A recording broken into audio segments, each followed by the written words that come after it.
The champagne glass shattered against the marble floor. Not by accident. Elena threw it.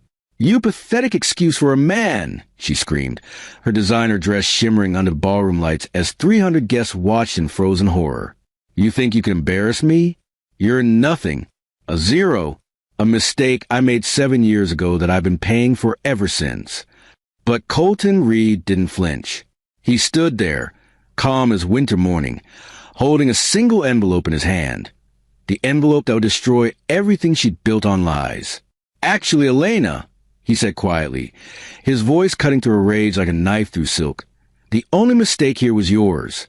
And everyone's about to find out exactly what you've been hiding." The room held its breath.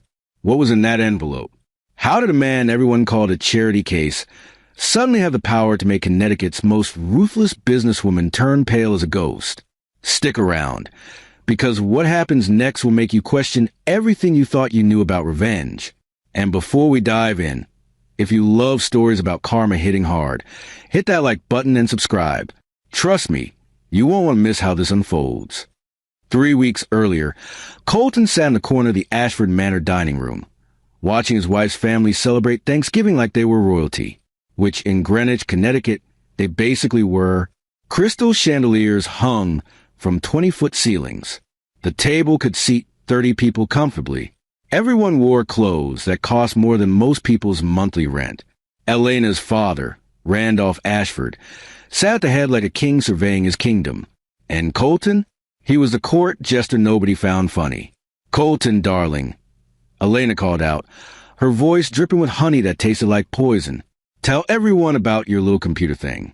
What do you call it? Your passion project?" 24 pairs of eyes turned to him. His throat tightened. "Just some coding work. Nothing major. Nothing major." Elena laughed, touching her cousin Daphne's arm. "That's the understatement of the century. He stays up until 3 in the morning typing away like he's going to invent the next Facebook or something. 7 years of this. 7 years." Daphne giggled. "Well, everyone needs a hobby, I suppose." "A hobby that pays $0 while I foot every single bill," Elena continued, raising her wine glass. "The mortgage on our townhouse? Me. The cars? Me. That suit he's wearing right now? Also me. But hey, at least he's pretty to look at, right?" The table erupted in uncomfortable laughter. Colton's jaw clenched. His fingers gripped his fork, so tight his knuckles turned white. "Breathe," he told himself. Just breathe. But inside, something cracked. Something that had been bending for 7 years finally snapped. You know that feeling when someone keeps pushing and pushing, and you just take it because you think maybe you deserve it? Maybe you're not good enough? Maybe they're right? Colton had felt that way for so long, he'd almost forgotten what his own voice sounded like. Almost. Elena's brother, Prescott, leaned forward with a smirk. "So, Colton, when exactly does the startup of yours plan to make actual money? I mean, statistically speaking, most fail within the first year. You're on year 7. Might be time to get a real job, don't you think?" "Prescott," Elena waved her hand dismissively. "Don't be cruel. Colton's trying. He's just not very good at business. Or money. Or pretty much anything except looking handsome at my company events." More laughter. Colton excused himself to the bathroom. Nobody noticed. In the marble-tiled restroom that was bigger than his childhood bedroom, he stared at his reflection. 32 years old. Engineering degree from a state school nobody in his family respected. Married to a woman who introduced him to her colleagues as "my charity project." His phone buzzed. Unknown number. "Mr. Reed, this is Josephine Hartwell from Hartwell and Associates. I need to speak with you urgently regarding your Uncle Bernard's estate. Please call me at your earliest convenience. This matter is time-sensitive." Uncle Bernard? Colton hadn't thought about his mother's brother in years. The family oddball who disappeared to Alaska when Colton was 12. The relative Elena's family made jokes about at gatherings. The crazy hermit who chose bears over civilization. Probably wants money for the funeral, Colton thought bitterly. He pocketed the phone and returned to dinner. The evening dragged on like a prison sentence. After dessert, Some fancy French thing Colton couldn't pronounce. Elena stood up with her champagne glass raised. Everyone, a toast. The room quieted. To my wonderful husband, Colton, she began, her smile sharp as broken glass. You might not make a single penny. You might spend every night on a laptop instead of paying attention to your wife. You might be the most financially useless partner a woman could ask for. Colton's heart pounded. But at least you're cute. She winked at her cousin. And honestly, in this economy, having a pretty house husband isn't the worst thing. So here's to you, darling, the man who proved that love isn't about money, because Lord knows you don't have any. The room exploded with laughter. Elena took a bow. Colton sat frozen, his face burning with humiliation. This is it. Something inside him whispered. This is the moment everything changes. He didn't know how right that voice was. Later that night, after they returned to their townhouse in Greenwich's historic district, Colton lay awake while Elena snored softly beside him. She'd had too much wine. She always did at family events. His phone glowed in the darkness.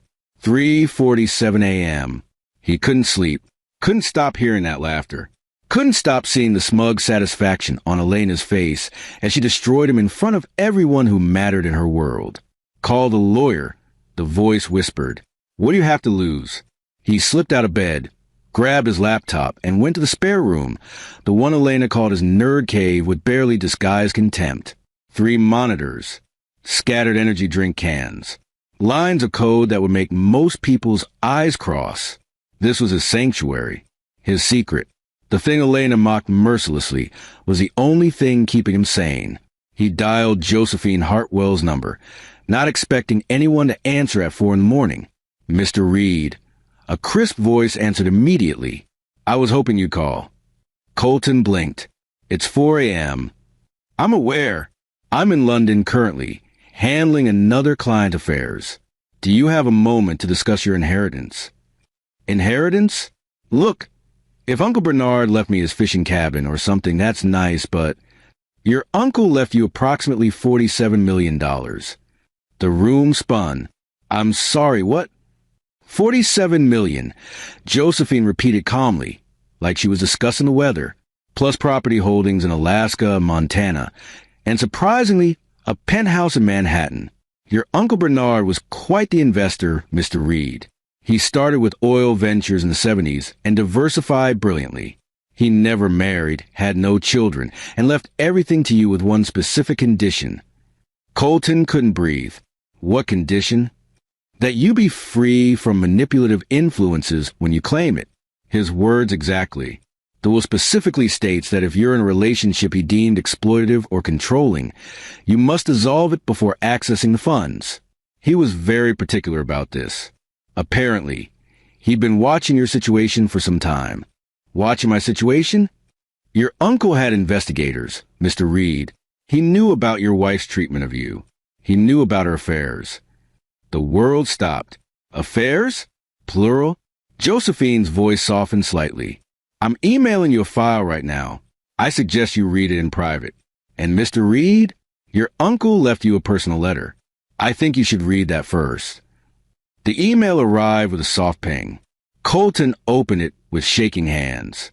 The letter was typed, but the signature was Bernard's familiar scrawl. Colton, if you're reading this, I'm gone, and you're probably confused as hell. Good. Confusion means you're paying attention. I've watched you these past 7 years through people I hired. Watched that woman grind you down piece by piece. Watched you stay up nights building something brilliant, while she convinced you that you were worthless. You're not worthless, kid. You never were. Your code? I had experts look at it. You've built something that could change everything, but you've been too beaten down to see it. The money I'm leaving you isn't charity. It's ammunition. Use it to free yourself. Use it to fight back. Use it to become the man I know you can be. But here's the deal. You can't touch a penny while you're still married to that viper. I won't fund your continued humiliation. Either you grow a spine and leave, or the money goes to charity. Your choice. Choose wisely. Uncle Bernard. P.S. Check the other attachments. You want to see what she's really been up to. Colton's hands trembled as he opened the first PDF.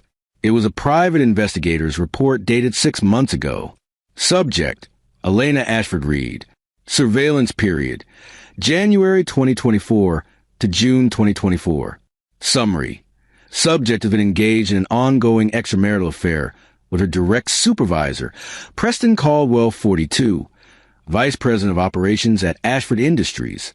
Meetings occurred 2 to 3 times weekly at the following locations. The list went on.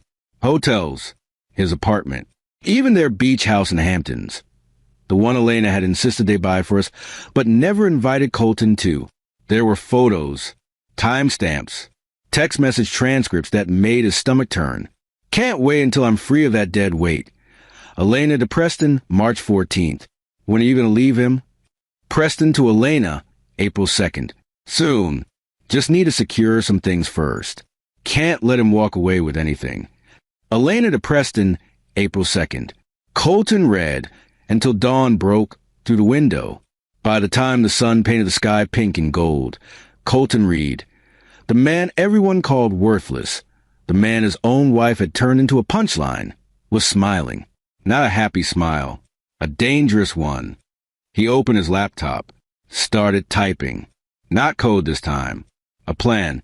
And for the first time in 7 years, Colton felt something he'd almost forgotten existed. Power. What was Colton planning? How would he use his uncle's fortune? And what else was hiding in those investigation files? Monday morning, 6:47 a.m.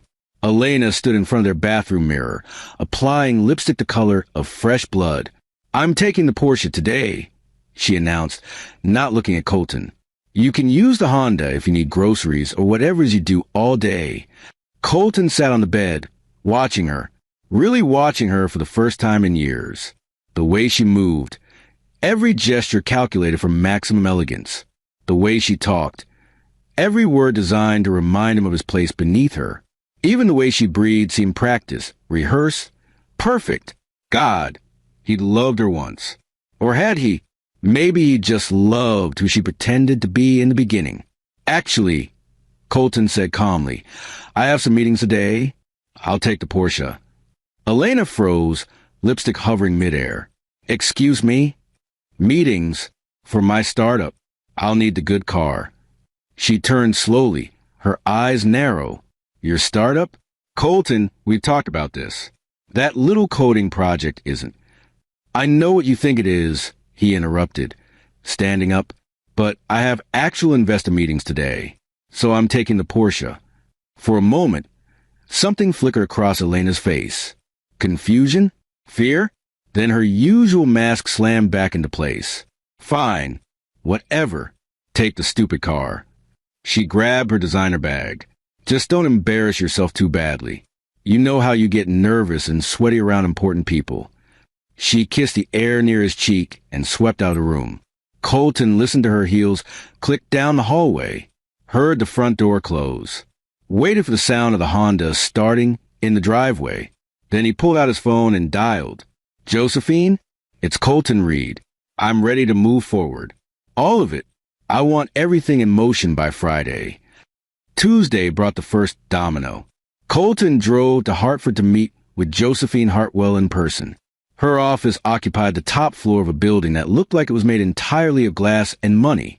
She was 60-something, with silver hair pulled back, so tight it could have been a facelift, and eyes that missed absolutely nothing. Mr. Reed. She shook his hand firmly. Shall we? They settled into leather chairs that probably cost more than Elena's Porsche. I've drawn up the paperwork per your uncle's instructions. Josephine slid a folder across her desk. However, before you sign anything, I need to make sure you understand the full scope of what we discovered about your wife. I read the reports. Did you read page 47? Colton's stomach dropped. There are 47 pages. Josephine's expression didn't change. There are 63, actually. Page 47 is just particularly relevant. She pulled out a different folder, handed him a single sheet. Financial investigation addendum. Elena Ashford Reed. Discovery. Subject has been systematically embezzling from Ashford Industries through falsified vendor accounts. Estimated total, $2.3 million over 4 years. Funds transferred to offshore accounts shared with Preston Caldwell. The paper trembled in Colton's hands. She's been stealing from her own family's company for years, and Mr. Caldwell, her supervisor, has been helping. They've been quite clever about it, actually. Small amounts, spread across dozens of fake consulting contracts. If our investigator hadn't been specifically looking for financial irregularities, it might have gone unnoticed for years longer. Does her family know? Not yet. That's your decision, Mr. Reed. This information belongs to you as part of your uncle's investigation. What you do with it is entirely up to you. Colton stared at the numbers. $2.3 million. While Elena had been calling him worthless, mocking his lack of income, making him feel like a burden, she'd been stealing millions. There's one more thing, Josephine said quietly. Page 51. She didn't hand it to him this time, just turned her computer monitor around. It was a medical report from a clinic in Manhattan. Patient, Elena Ashford Reed. Date, October 15th, 2024. Test, pregnancy confirmation. Result, positive. Estimated conception, late September 2024. The room tilted. We cross-referenced your credit cards, your calendar, her calendar, everything we could access legally, Josephine explained. Late September, you were in Boston for a tech conference. 3 days. Elena told you she was at a corporate retreat in the Berkshires. She wasn't. No, she was at Preston Caldwell's apartment in Manhattan. Our investigator has photos, timestamps, everything you'd need to establish. It's not mine. The words came out flat. Dead. The baby is mine. Josephine nodded. We can't prove that definitively without DNA testing, but the timeline is highly suggestive. More importantly, we found text messages between Elena and Mr. Caldwell discussing their future and finally starting their real family. Colton stood up, walked to the window, stared out at Hartford skyline. Behind him, Josephine spoke softly. Your uncle knew you discovered difficult things. That's why he gave you the resources to fight back properly. The question is, how do you want to proceed? Colton was quiet for a long time. Then, I want to hire the private investigator who did this report. I want to know everything. Every detail, every movement, every lie, and I want it all documented legally. Already arranged. He's downstairs waiting to meet you. I want the best divorce attorney in Connecticut. Her name is Francesca Moretti. She's legendary. Also downstairs. And I want... Colton turned around, his face harder than Josephine had ever seen it. I want to make sure that when this is over, everyone knows exactly who Elena really is. Not just me. Everyone. Josephine allowed herself a small smile. Your uncle would be proud. For the next 2 weeks, Colton became a ghost in his own life. He smiled when Elena expected it, stayed quiet when she mocked him, played the role of the useless husband so perfectly that Elena never suspected the trap closing around her. But every night, after she fell asleep, he worked. The private investigator, a former FBI agent named Luther Briggs, provided updates daily. November 14th, Elena met Preston at the Plaza Hotel. 2 hours. Room 847. November 16th. Elena withdrew $15,000 cash from joint account. Gave it to Preston. Security footage attached. November 19th. Overheard phone conversation, legal recording, public space. Just a few more months and we can disappear. The Cayman accounts are ready. Colton documented everything. Meanwhile, Francesca Moretti, a woman who looked like someone's sweet grandmother but argued cases like a shark in designer heels, prepared the legal assault. Your prenup is actually helpful, she explained during one midnight meeting at her office. Elena insisted on it to protect her family's assets. Ironically, it also protects you. Anything you own before marriage stays yours. Any inheritance you receive is yours alone. She gets nothing. What about the embezzlement? That's trickier. If you report it now, it becomes a criminal matter. Police, investigation, trial could take years. And if I wait, Francesca's eyes glittered. If you wait until the right moment, say, a very public moment, and present ironclad evidence to her family directly, they'll handle it privately to avoid scandal. Much faster, much more devastating to Elena personally. How devastating? She'd lose everything. Her job, her trust fund, her place in the family, her social standing. Everything she values. Colton thought about 7 years of humiliation. Perfect. Meanwhile, Elena's perfect life continued without a single crack. On November 21st, she hosted a charity luncheon at the country club. Colton attended as her silent accessory, smiling blandly while she worked the room.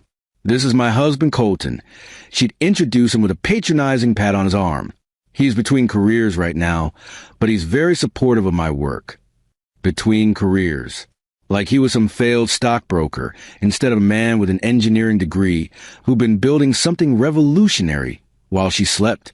During dessert, Elena's mother, Constance Ashford, a woman who'd had so much plastic surgery her face looked permanently surprised, leaned over to Colton.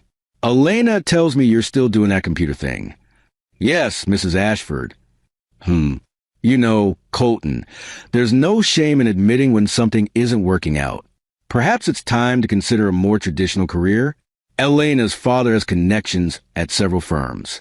Entry-level positions, of course, but it's a start. Entry-level. After 7 years of marriage, after a degree from MIT that he'd worked 3 jobs to afford. "That's very kind," Colton said with a smile that didn't reach his eyes. "But I'm actually close to a breakthrough. Very close." Constance patted his hand like he was a confused child. "Of course you are, dear. Of course you are." Across the table, Elena caught his eye and smirked. She had no idea that Luther Briggs was currently installing cameras in Preston Caldwell's apartment building. Had no idea that Francesca Moretti was drafting divorce papers that would rip her life apart. Had no idea that her husband, her stupid, worthless, pathetic husband, was 7 moves ahead of her. That night, Elena came home late. "Working dinner," she explained, though her lipstick was smudged and her dress was wrinkled in ways that suggested activities other than dining. "How was it?" Colton asked from the couch, his laptop open. "Exhausting. Preston, Mr. Caldwell, is so demanding. The quarterly reports are killing me." The lie came so easily to her. Colton wondered how many times she'd lied before. Hundreds? Thousands? "You should get some rest," he said gently. She yawned. "I should. Oh, by the way, I'm planning something special for our anniversary next month. A big party. I've already booked the ballroom at the club." "That sounds nice. It'll be everyone important. All of Greenwich society. I want to show you off." She smiled, and for a moment, Colton saw a flash of the woman he'd married. "Despite everything, you're still mine." Yes, Colton thought as she headed upstairs. Despite everything. He opened his encrypted files. Reviewed the plan one more time. The anniversary party. December 20th. 300 guests. Everyone who mattered in Elena's world. Perfect. He opened a new email to Francesca and Luther. "We go on December 20th. Make sure everything is ready. I want this to be unforgettable." December arrived with cold winds and Christmas lights strung across Greenwich Avenue. Elena threw herself into party planning with manic energy. She wanted everything perfect. The flowers, the music, the guest list. She had no idea she was planning her own destruction. On December 15th, 5 days before the party, Colton received a package at a secret P.O. box. Inside, a positive pregnancy test and a note in Elena's handwriting. "For P, proof of our future. Can't wait to tell everyone at Christmas. Just need to figure out how to break it to the dead weight first. Love you, E." She was planning to announce the pregnancy, Preston's baby, at a party full of people who thought Colton was a father. The final humiliation. Luther Briggs called 10 minutes later. "Got something you need to see. Can you meet?" They met at a diner off I-95, far from anywhere Elena's family would go. Luther slid a tablet across the table. "This is from yesterday. Preston's apartment. Audio and video." Colton pressed play. Elena's voice filled his headphones. Once I announce a baby, everyone will assume it's his. Then I'll file for divorce, claim he was abusive or something, take him for whatever I can, and we're free. The Cayman money will be waiting. Preston's voice, what if he fights it? Elena laughed. Colton? Fight? Please. That man doesn't have a spine. He'll sign whatever I put in front of him. He always does. The video ended. Colton sat very still. There's more, Luther said. We traced the Cayman accounts. She's been moving money for 2 years.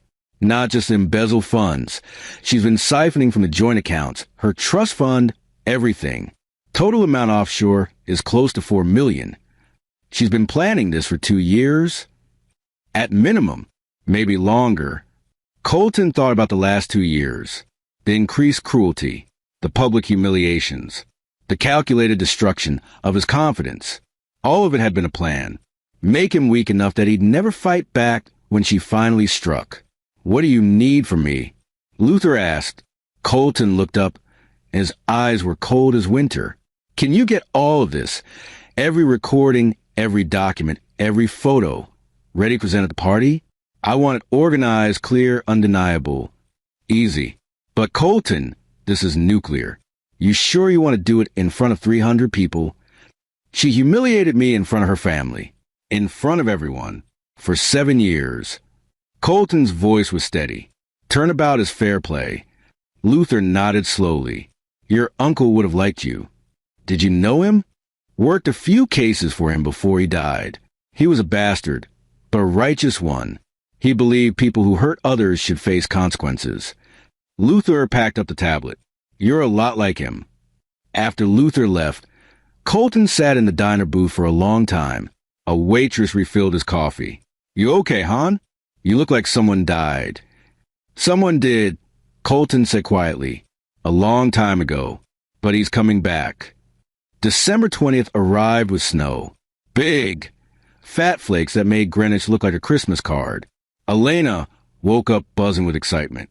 Today is going to be perfect, she sang, practically dancing to the closet. I have the most amazing surprise planned. Me too, Colton said. She didn't hear him. Too busy deciding between 2 designer dresses that both cost more than a used car. By 6 p.m., the country club ballroom glittered like a jewelry box. Ice sculptures, champagne towers, a string quartet playing classical music, 300 guests in formal wear, representing every powerful family in Greenwich and beyond. Elena worked the room in a silver gown that hugged curves she'd been maintaining obsessively since discovering the pregnancy. Preston Caldwell stood near the bar, watching her with barely concealed hunger. Colton arrived exactly at 7, alone, in a suit that Elena had never seen before, because he'd bought it himself, with his uncle's money, and it cost more than everything in his old wardrobe combined. Elena spotted him and frowned slightly. Something was different. The way he stood, the way he moved through the crowd. He looked confident. Darling, she said, gliding over with a champagne flute. You're late. Traffic. Well, you're here now. Come, I want to make the toast soon. I have the most wonderful announcement. So do I. Elena's smile faltered. What? I have an announcement too. Actually, several. Before she could respond, the ballroom doors opened.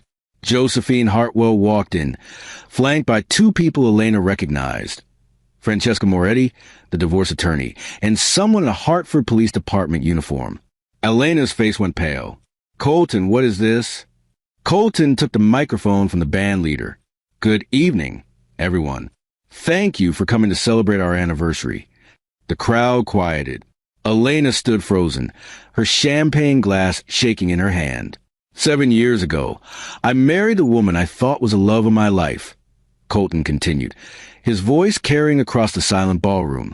Tonight, I learned exactly who she really is, and I thought you all deserved to know too. Elena, sweetheart, would you join me up here? It wasn't a request. 300 pairs of eyes turned to Elena. She had no choice. Walking away would look guilty. So she climbed the small stage, her smile brittle. Colton, what are you doing? Telling the truth. For once. He pulled out his phone, connected it to the ballroom's projection system. The first image that appeared on the massive screen made Elena gasp. It was her and Preston, kissing, in front of his apartment building. This was taken 3 weeks ago, Colton said calmly. One of many such photos I have from the past 6 months. Colton, I'm not finished. Another photo, the two of them entering a hotel. Another, Elena handing Preston an envelope thick with cash. The crowd murmured. Elena's father stood up. What the hell is going on? Mr. Ashford, I'm so glad you asked. Colton turned to face him. Your daughter has been having an affair with Preston Caldwell, her direct supervisor at Ashford Industries, for approximately 18 months. But that's not the interesting part. He clicked to the next slide. It was a spreadsheet. Even from across the room, the highlighted numbers were visible. $2,347,562.89. This is how much Elena and Mr. Caldwell have embezzled from your company over the past 4 years. Fake vendor accounts. Falsified consulting contracts. All traced back to an offshore account they share. Randolph Ashford's face turned purple. Elena grabbed the microphone. This is insane. He's lying. He's just angry because I'm successful and he's a failure. Am I? Colton smiled. That's interesting. Because I have one more announcement. He clicked again. The screen showed an article from TechCrunch dated 3 months earlier. Stealth startup data vault acquired by Microsoft for $89 million. My pointless hobby, the coding project you mocked for 7 years, was sold to Microsoft in September. I am the sole founder and owner.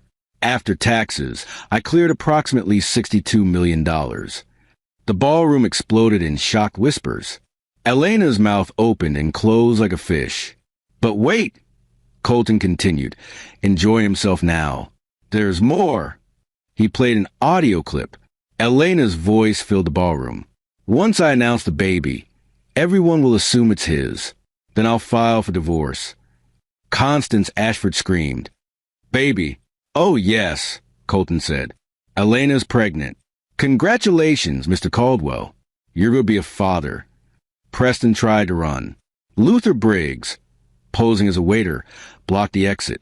Elena lunged for Colton, screaming incoherently. Security guards pulled her back. I have one final surprise, Colton said, his voice cutting through the chaos. Elena, remember that prenup you insisted on? The one that protected your family's money. She was crying now, mascara streaming down her face. It also states that in cases of proven infidelity and criminal activity, you forfeit all marital claims, which means you get nothing. Not the townhouse, not the cars, nothing. It all stays with me. He handed the microphone to Francesca Moretti. Ladies and gentlemen, she announced crisply, I am serving Mrs. Reed with divorce papers effective immediately. Additionally, evidence of embezzlement has been forwarded to Hartford Police Department's Financial Crimes Unit. Arrest warrants are being prepared. The police officer stepped forward. Elena Ashford Reed, you're under arrest for... No. Elena shrieked. You can't do this. I'm from the Ashford family. You can't treat me like a criminal? The officer finished. Ma'am, that's exactly what you are. As they led her away in handcuffs, in front of 300 of Greenwich's elite, in front of her family, in front of everyone she'd ever wanted to impress, Elena locked eyes with Colton. I hate you, she hissed. I know, Colton said softly, but at least I'm not in handcuffs. The champagne glass she'd been holding shattered against the marble floor. 2 years later, Colton stood in the auditorium of the Greenwich Community Center, preparing to give a speech. The nonprofit he'd founded, Second Chances, dedicated to helping people escape abusive relationships, had grown beyond his wildest dreams.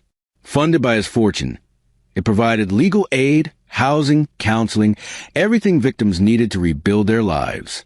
Mr. Reed, his assistant poked her head in. There's someone here to see you.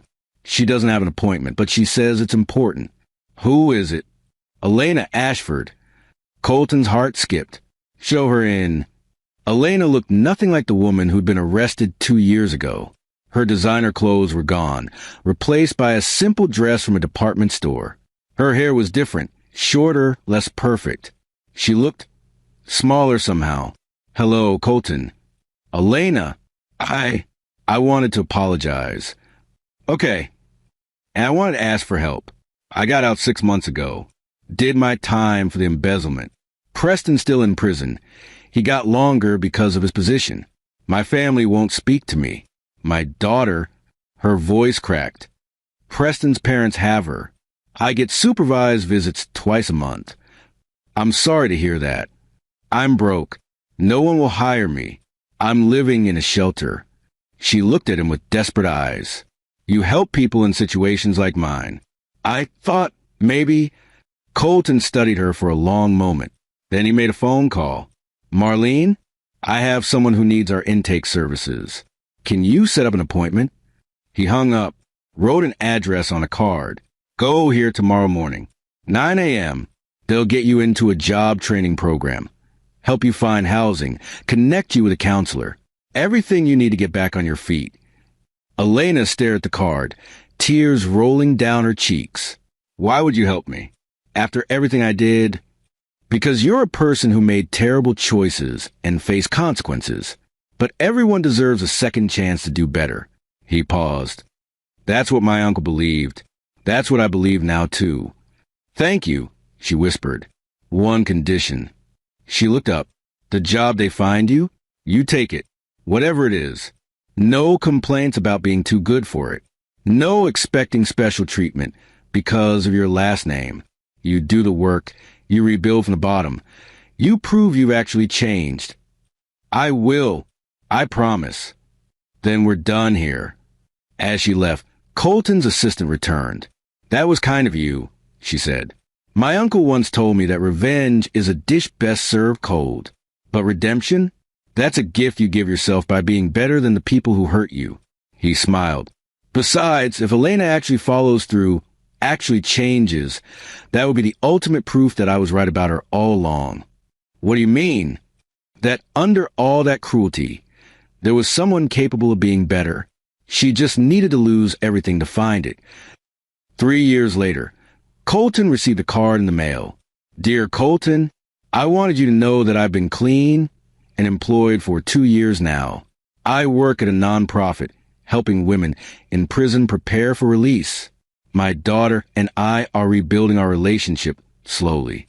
I'll never be able to undo what I did to you, but I'm trying every day to be the kind of person who would never do those things again. Thank you for giving me that chance when no one else would. Elena."